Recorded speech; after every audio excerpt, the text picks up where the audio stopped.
at Oral Roberts University, but I always loved television production. I loved editing, and I loved the church. And I grew up running camera at the church, and told my dad I'd like to come back and start a television ministry there at Lakewood. My mom wasn't real thrilled that I was going to drop out of college, but my dad said, George, just follow your heart, whatever you feel good about it. So I came back in 1983 and started the television ministry. My dad tried to get me up to minister. I worked 17 years behind the scenes. He tried to get me up to minister probably thousands of times. He never pressured me, but he'd say, Joel, you'd be a good pastor. I can tell. Why don't you come up and help me to minister? But, I had no desire to minister at that time. I liked what I was doing behind the scenes. I felt, obviously I felt comfortable, but I felt like that's what I was called to do.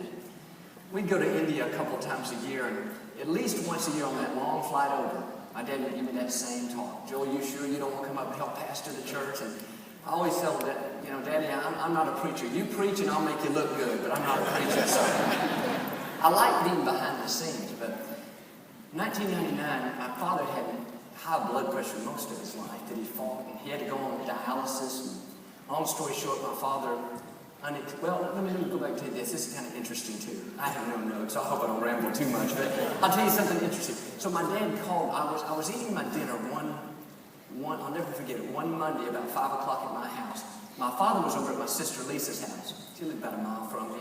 She was with my mom. They were just hanging out and having dinner over there. And my dad was 77. He was on dialysis, but he was still speaking every weekend. My dad was a fighter. And so he told my mom and Lisa, he said, I'm going to call Joel and see if he'll speak for me this Sunday. And my mother laughed and said, John, you've asked Joel 1,000 times. You're just wasting your breath. He said, I don't care. I'm going to call him anyway. So my dad called and said, Joel, why don't you speak for me this Sunday? And if I'd told my dad no once, I know I told him no 1,000 times. And again, we just laughed. I said, Daddy, I'm just not a preacher. Thanks for inviting me. I'm always very honored that you have that confidence in me. And so I sat down to finish eating my dinner once I told him no. What I did, a couple of minutes after that, I felt something so strong on the inside that said, you need to do it. I didn't know what it was at the time. I know now it was the Holy Spirit, but I went and picked up the phone and said, Daddy, I changed my mind. I'll speak for you this Sunday. Well, Lisa and my mom, they nearly passed out. That was on a Monday, and I'll be honest, that was the most miserable week of my life. I so dreaded thinking about it. I even told my wife, Victoria, I said, Victoria, don't talk to me until Sunday afternoon at 1 o'clock. I said, I'm going to get this over with. I'm going to make my dad proud. I had so many butterflies, and I got up that Sunday morning, and, well, let me tell you this, on Friday of that week, my dad didn't know it, but he had to go to the hospital. He's having some complications, and so we didn't have all the technology back in 1999, not quite like we have now, so we hooked him up by telephone so he could hear my first sermon.